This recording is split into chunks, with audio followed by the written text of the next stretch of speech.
So, a couple things. Obviously, the first thing is, the Super Bowl and Saquon's success and Jahan's success and Tariq Castro Fields. Really cool to be a part of this journey with these guys. All the way back from when we recruited them. So to see them having that type of success on that stage, really cool. So congratulations to those guys. Kind of went back and forth with some text messages with all of them. And then obviously, this time of year, we're busy. Obviously, we've gotten back into the weight room. I think we talked about this before. The players had about 2 weeks off after the season, long season. So I had 2 weeks off. We're getting back into workouts now. We'll get ready to get started with winter workouts here pretty soon, which is our morning mat workouts. I think most of you guys know that. We typically have anywhere between 8 to 10. Again, based on the schedule, we'll probably have 6 of those this year. We have to make modifications based on the calendar and how long we played into the season. And then obviously the reason the room is probably full is also very, very busy with getting Coach Knowles and our defensive staff. Got a ton of work to do, very similar to what we did on offense, spending a bunch of time going through what we've done, what they have done, kind of side by side. Our 5-man pressures. Here's our 5-man pressures. There's their 5-man pressures. This is what we did. This is what they did. This is how they called it. This is how we've called it. And it's a painstaking process, but I think also really, really valuable. So doing that right now, which takes a ton of time. And then obviously, we have 2 positions that we need to fill. Jaywan Sider, after being with us for 7 years, did a great job for us. Very appreciative of Jaywan and his family. His son played for us, was part of our program for a long time. Has moved on, and we wish him nothing but the best. Again, 7 years. In some ways, it's a shame that in college football, that's a long time, but gave our program and our community 7 years and did a really good job for us. So we're appreciative of that. And then I think you guys also know we lost Khalil to Temple for a advancement in his career from a title perspective and a responsibility perspective. And Khalil did a really good job for us as well, so we wish him well. But that creates a ton of work as well. The interview process, being as thorough as we possibly can with that, while also understanding in today's college football, the timing of it is really important as well. A lot of uneasiness and uncertainty from our current roster as well as recruits. So we want to be sensitive to that as well, but not to the point where we don't do a great job and we're not thorough with our process. So, that's probably my opening statement, and I'm happy to answer questions. All right, raise your hand. We'll take a mic to you. We'll start with Mark right here. James, thanks for your time. Hey, Mark, you too. Can you speak to the time, effort, and financial commitment that went into hiring Jim Knowles and what made him the right guy for the position? Yeah, so, time, it happened pretty quickly. What I think helped with this is we spoke a couple years back when the position was open. So that helped. We already had pretty good familiarity with each other. But we're able to start conversations, after the national championship game, obviously. And it went quickly. I will say this in defense to Jim, because I know he took some grief for this. Jim had all intentions of going to, their national champion celebration. We did not have a deal yet. Even the day the deal was being announced by everybody that it was done, it was not done. I was concerned that it being announced may screw up our ability to get the deal done. But I didn't know. It was being reported everywhere that he was coming, and we didn't have a signed contract until way after that.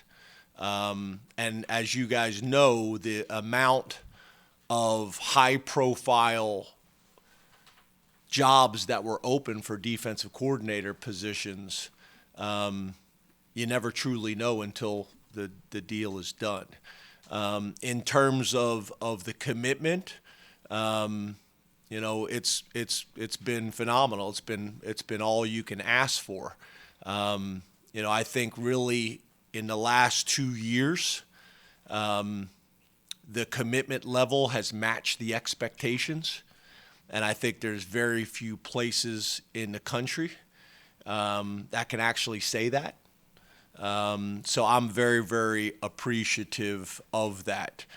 Pat Kraft has been phenomenal, has been supportive. Neely Bendapudi has been unbelievably supportive.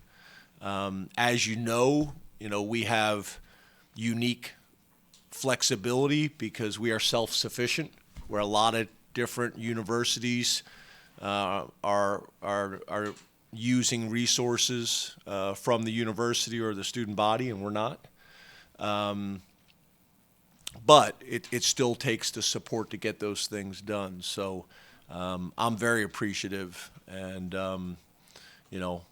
obviously, when you're able to go out and compete with who we competed with to get arguably the best defensive coordinator in college football, I'm very, very appreciative of that. And I know there's a ton of excitement from our players. There's a ton of excitement from the fans. There's a ton of excitement from our supporters and alumni and lettermen, and all those things matter. In the back, Rich, then John. Hey, Rich. Hi, James. To follow up on Mark's question, when Tom Allen told you he was leaving, at that point, what would you say the chances were of you getting a Jim Knowles? Was he even on your short list?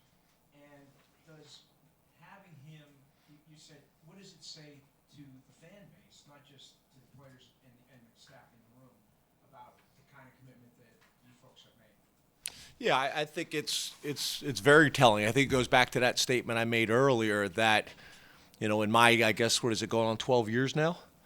I think the last 2 years, our commitment has matched our expectations. And I don't know if I would say that before.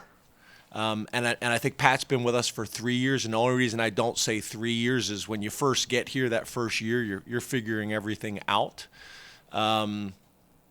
But yeah, I think to a passionate and hungry fan base, I think it speaks volumes.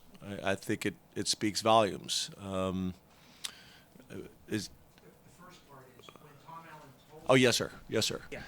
Yeah, so as you guys know, I always have a list ahead of time. Will Ryman does a really good job for us in that, where he'll bring names to me, I'll bring names to him. Whenever we hire a new staff member, I always ask them feedback about who's the best people you've worked with, where you came from, and those types of things. So we're constantly working on lists.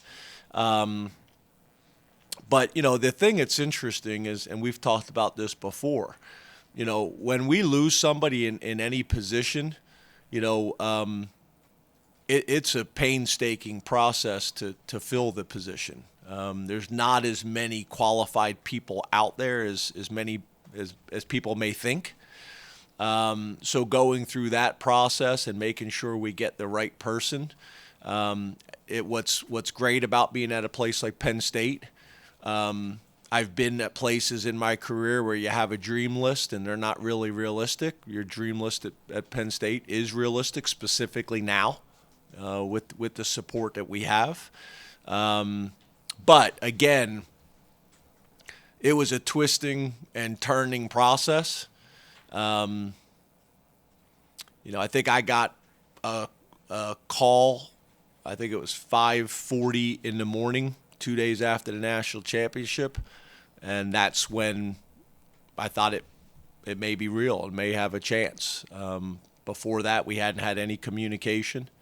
And this isn't one of these talks where I say I haven't had any communication, but I had been talking to his agent. Like there was none. Had been talking to a ton of other guys and vetting and going through the process. But it's kind of a twisting and a winding deal. There's guys that you think you may be able to get and you can't. We looked at NFL guys, we looked at college guys, kind of kept narrowing the list down, hadn't made any offers, and then this became a possibility.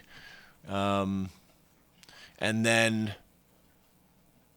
I think getting to figure out what both sides' interest level took a little bit of time, and then are you actually going to be able to get it done? And from our perspective, we knew what other jobs were open, some really good jobs. So that played a factor into it as well. But I would say he was on an initial list, but there's a lot of people on that list. In the back, John. Hey, James, how are you? Good, John. How are you? Doing well. You mentioned there are not a lot of qualified candidates for these types of jobs. With the running backs job, what are you looking for in that kind of candidate? What do you want out of that candidate? And how does your timeline change with it being kind of late in the coaching carousel at this point? Yeah, I think that's one of the things that we're going to have a lot of conversations about as a staff as well. The NFL hiring process has really changed schools like Penn State, because what happens is you either lose a coach to the NFL very late in the process, and now you have to go hire someone who's probably already signed a contract, and that can become costly in terms of buyouts and things like that because it's so late in the process. All the best guys are typically tied up at that point. Or an NFL coach an NFL team hires somebody else, and then they take your guy to fill their spot. In the old days, people didn't necessarily put buyouts in for NFL positions because you didn't want to ever act like you were prohibiting or making it more difficult for people to to move professionally in terms of upward mobility. But I think the timing of it now makes those things even more challenging. It is very detrimental to lose people in your organization this late in the process. So I think all those things need to be looked at and determined what's fair for both sides. But it's something that is very, very challenging, and again, the timing is problematic. Did I answer your question? Yeah, I'm sorry. Yeah, so I think when you look about the qualities for a running backs coach, it's the same for all these positions. We got to go out and get the very best candidate we can. And again, there's a list that's probably not as deep as people think of candidates that can come to Penn State. And, in hiring, in my mind, it's about how are you going to get the return on your investment. And what I mean by that is there's some young guys that you can hire that are on an upward trajectory and are going to have really good careers, but you may not get the return on your investment until year 2. And then there's other guys that are much more seasoned, but you want to make sure that they haven't gotten to the point of their career where their career is starting to decline and go in the opposite direction. So you got to find that sweet spot.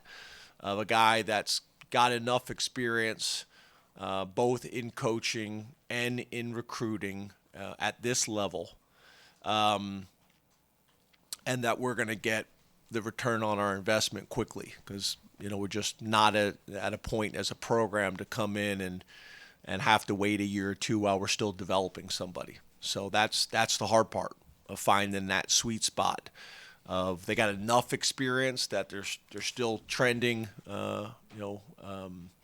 from a coaching and from a recruiting perspective, but not too much that maybe they're on the downward trend of their career as well, and you're trying to kind of balance all those things. And then the other thing is, obviously, are they a fit? Are they a fit for the university? Are they a fit for the community? Are they a fit in recruiting? Probably changed a little bit with the Big Ten expansion, because we're probably doing more national recruiting than we've ever done. But I would still say, the majority of our class and the majority of our team still comes from the footprint. So I think that factors in. It's not the end-all, be-all, but I think when we can get somebody that's from either the Northeast or the Big Ten footprint, that's important too.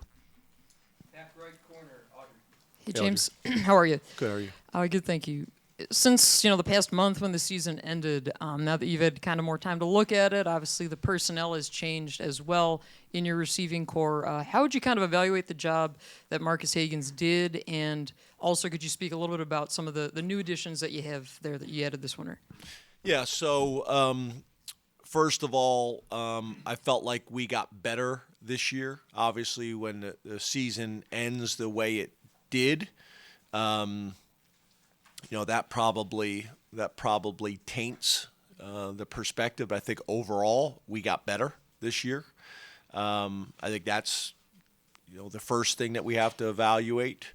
Then I think when you talk about kind of moving forward, we were able to bring in a couple guys that graduated early from high school, which is helpful.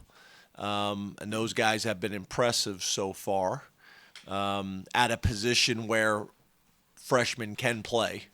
And then we obviously went into the transfer portal and got some guys as well who've also been impressive.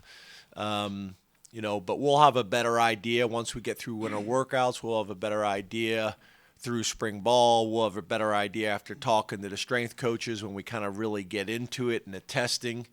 And then we'll have to make some decisions once the spring transfer portal opens, and also who's available. I think that's one of those things with the transfer portal. You have to be careful that you get intoxicated by the transfer portal and the possibilities of the transfer portal. But as you know, we have not lived in the transfer portal really for any position. And we want to be very strategic about who and what we bring in, because we've worked so hard to create a locker room that we feel really good about culturally, that we want to make sure we're bringing the right guys in. And I think that's also why you see us typically a lot of guys we recruit from the transfer portal are guys that we had pre-existing relationships with, because we know how important the culture of the locker room is. So, I tell our guys, don't get intoxicated by talent and talent alone. And that's sometimes hard to do in the transfer portal when it opens and closes quickly. And more times than not, the best players already know where they're going before they ever go into the portal. So that's what makes it, I think, so challenging and so problematic, because that's technically illegal. I shouldn't even say technically, but the reality is that that's what's happening. In the back, Andrew. Hey, Andrew. Hey, Coach. Throughout your tenure here, a lot of your positional coaches have been tied to you rather than a coordinator. So that being said, how much will Andy play what role will he play in the hiring of your new running back coach? Yeah, I think ultimately the guys will ultimately be tied to me and ultimately be my decision. But obviously Andy plays a huge role in that, and really the whole staff plays a huge role in that. Again, back to the process. We're fortunate that we're able to hire, I wouldn't say pretty much anybody we want to, but we're able to really get a very strong list together that I would say most of the candidates we would be happy with hiring. So it's now trying to find the best one. Obviously I don't think we'll ever hire somebody that Andy's unhappy with or I'm unhappy with. It's somebody that we're both comfortable with and the staff is comfortable with. So these interviews, I'll pretty much narrow it down with Andy, but then they'll interview with the staff. And everybody kind of has a vote. And I got my feeling, Andy's got his feeling, and then kind of what the entire staff feels. But, it's just like in recruiting or just like hiring. I want these coaches to come to Penn State and have a great experience and retire at Penn State, but that's not always the case.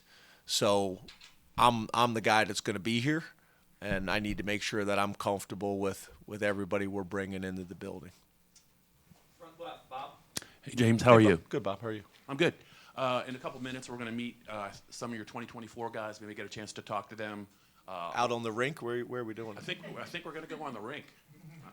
I don't think we're going back to the press box. I love it. But, Some of the guys from Florida will not be happy about that because, this winter, Yeah.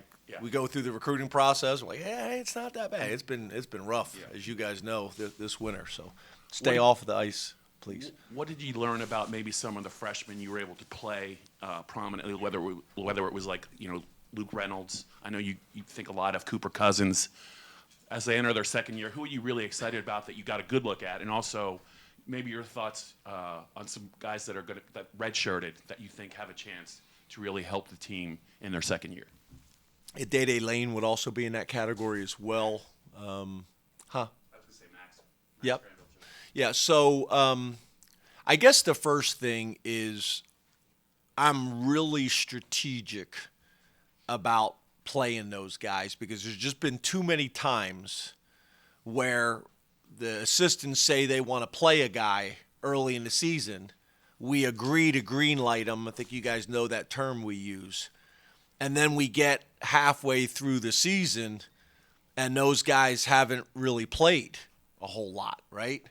So I want to make sure that we're being strategic about it so that the coaches and the players and their parents feel like at the end of the season, hey, this was worth it. This was worth burning a year for. And the hard part with that is it's sometimes hard to predict with injuries what's going to happen. Sometimes you're gonna play them and you're gonna go full throttle, kind of like what happened with Day Lane. And other guys, you're trying to manage it as much as you possibly can.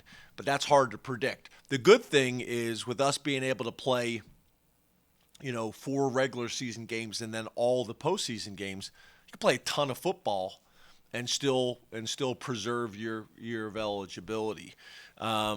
So I think in the long run, it will help all those guys. I think the other thing I would say to answer your question is I also want to make sure that year 2, they have the chance for a bigger role. Because what I think can be frustrating sometimes is you burn a guy's red shirt, and then the next year their role doesn't grow, and that becomes problematic as well based on who's in front of them. So that plays a part in it too. Are there seniors in front of them that are going to be moving on?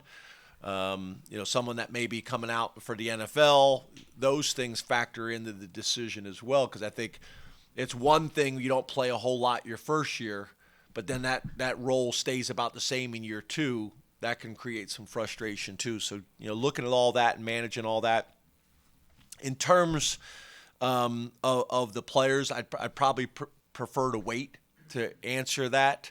Until we get into spring ball and I have a little bit more evidence to speak on. The other reason is there's so many guys to talk about. If I miss somebody, their mom's mad at me, and I prefer at this point not to have that with not a whole lot of information. I think you guys saw the scout team and D squad players of the week and things like that were doing some nice things. I think you saw the guys that actually got to play in games this year and still preserve the red shirt. So I think you got a pretty good idea who those people are. But I probably prefer to wait until I have a little bit more evidence to answer that question for you. Second row right, Tyler. Hey, Tom. James, how you doing? Good. How are you? Good. Wanted to circle back to the running back room, but to the two guys that are back in it that maybe we didn't think they'd be back. Nick and Katron, it's our first time speaking with you. They announced within a few hours of each other 3 Mondays ago or whatever that was. When did you know that they were going to be on board in 2025? How have they handled Jaywan moving on, considering how important he has been to their process? And what is their role going to be in terms of you selling the vision for the room, or maybe in picking your coach for what happens next at running back coach? Yeah, so first of all, I think you guys know the way we handled it with all of those guys that had decisions to make on whether to come back or whether to leave. We never dealt with it during a game week. So, we tried to do it right when the regular season ended. We tried to do it a little bit during bye weeks, things like that. But whenever we weren't in a game week, a traditional game week, so I think maybe, the first playoff game, we had maybe 10 days or something like that. So we were able to use those first, 3 days or whatever it may be ahead of time to work through this. But it was a scramble, and then who do you meet with and when do you meet with them? And these guys over here, well, you haven't met with us yet. Well, we're kind of working through the roster and starting with obviously the oldest guys and the guys that had legitimate NFL decisions to make. But I wasn't sure how it was going to play out, because obviously it's not just us talking to them. The agents are talking to them as well. Everybody's providing information from the NFL. So I wasn't really sure. I thought there was a good chance early on that we would get one of them back, very similar to the Tyler and Theo situation last year. But then it started to look like we may be able to get them both back. With Nick, it was a little bit like a Olu situation where getting his degree, finishing what he started, taking a few more steps. I think that was a factor for him. And I think with Katron, to be honest with you, one of the most exciting things about Katron is Katron's never really had an off season. Every off season he's had some injury that has really limited his off season development. So, with him really having his first off season where he's been healthy, I think he's really excited about what he can do, and I know we're really excited. So, but I didn't really know how it was going to go with either of those guys, but obviously it worked out to be a positive. And I think they also now at our point of their career that I think early on maybe they struggled splitting time. And I think now they understand the value of splitting time. It obviously helps that they both rushed for 1,000 yards. And then, the hiring process with that, it's funny because, people, just like hiring a defense coordinator, like everybody kind of is anxious about that and what it's going to look like and do they still fit. Well, at this point of the program, it makes no sense to go hire somebody that doesn't fit our program and fit our personnel. We're not at a point that we're going to start over. It's to continue to build. And it's the same way with the running back coach. I would make the argument with Nick and Fat and the rest of the room coming back and what we've recruited and who's committed to us out there. It's arguably the most attractive running back job in the country. So those things help with that. So to your point, I'm not hiring anybody that Nick and Fat that I don't think will feel great about. Now, I also don't include them in the process, just like I didn't include Drew in the process of hiring an offensive coordinator, because I don't want them to go through the emotional roller coaster. I say, okay, here are the guys I'm thinking about. They get excited about somebody. We don't get that guy. It goes in a different direction. I don't think that's the right thing to do. for the reasons I just explained. But with the guys, to be honest with you, you just don't know. Some guys you think are going to come back and should come back and don't, and other guys you didn't think were going to come back and they do. Like, for a while there, I wasn't sure about Zane, and you guys haven't seen my office, but he knocked on the back door, and he came walking in very Zane fashion. He goes, "I'm back," and that was it. Yeah. Yeah, but it was less Schwarzenegger, although I said it that way, and more just kind of like Southern Florida, Zane. You guys, his deep voice, you guys know that. And he was with Dion. Dion seemed as shocked by it as I was. But I think that's also telling, right? When guys like Olu and the guys that we had come back this year, I think that speaks to the culture in the room, and I think that speaks to the development that they're getting. And the excitement about some of the things that we can do this year. So I think it's all those things. Front left, Pickle. Coach, you talked earlier about modifying winter workouts because of how long you played. So looking ahead to spring practice, anything you have to change either because of how long you played this past year or how long you might play in 2025? And then what challenges, if any, do you expect the portal being open during your spring practice could cause? Yeah, that's fun. Yeah. I guess the first thing I would say is this. I don't see us modifying spring ball a whole lot compared to what we have done in the past. I do see us making some modifications to the spring game. We will still have the spring game because I know what it means to this community and the hotels and the bars and the restaurants and the tailgating and all of it. We're working on that now. We may do some more events that we're still working through. I don't want to speak on them too early. I think the biggest modification that we will make is very similar to what we did with Tyler Warren and Olu, 2 years ago. Is we'll modify specific guys rather than modify the whole program, because to me, that's the hard part and that's the challenge, right? It's kind of like teaching. You're trying to teach a class and you got all this different ability within that class, and you got some people in the class that really need to be challenged at a very high level, and you got some people that just showed up that are entry level, and you're trying to reach all of them, which is challenging. And I think it's the same way with us. If we modify spring ball, then all these guys that are fighting for jobs and need to be evaluated and need to be developed, they're losing it and they need it.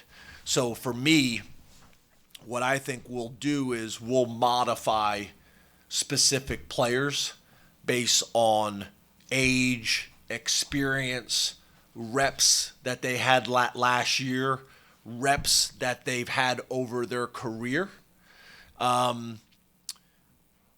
Very similar to what we did late in the season in practice. There's some guys that still need a ton of reps, and there's some guys that still have to get better, but you limit them. So we'll do modifications based on my recommendation, the position coach's recommendation, sports science, Andrew Nelson, Chuck Losey will kind of get together and say, okay, here are the guys. Now, obviously, with Coach Knowles here, that becomes challenging too, because they need reps within that. But there's ways of doing that, making sure the vets are getting all the jog through reps and things like that. So that'll be our approach. The spring game, we'll wait to talk about that in more detail so that myself, the coaches, the administration, everybody's on the same page, because I think a lot of you guys know at a place like Penn State, I locked my date in for the spring game a while ago because there's so many things at the university that are built around the game in terms of development, fundraising, all types of events that the university has. So we don't have a whole lot of flexibility there. Got time for one more. Neil, on the right. Thank you, Greg. Neil, sorry, Neil, you James. didn't make the final Hey. cut. Oh, I Not did. qualified. Not qualified for the running back's job. Well, then I better not ask two. Looking to bring a positive influence into the Lash building. Tough ending for Drew. How did he? I'm not going to get any response out of you. We have this playful banner. Good to we've see you. grown into. You too. Good to see you. It's like Yeah. painful, isn't it? You hate it. I was curious. How did he come out of the end emotionally and looking ahead, and what can be learned there? Yeah, I mean, obviously, when the season ends the way it does, everybody's disappointed, and there's typically nobody more disappointed than the players themselves, and the coaches because of how much time and effort you put into it. There's only one program in college football that's happy at the end of the season at this level, and obviously, the most important thing for all of us is that we learn from it and grow from it. And that's what we're all doing. I think this experience this year will be helpful, very similar to what you've seen with other programs. We understand what it's like. You have a plan, you have a routine, you kind of go back and do an after-action review about how things went as a program. The players do that as well. And then you attack it. So yeah, I think everybody is as disappointed as you could be, when it ends. But there's also a ton to be proud of and appreciative of. But the most important thing is that we use every experience we have, both positive and negative, to get better and grow. And that's what I see all of our guys doing, including Drew. Thanks, Coach. Thanks, guys.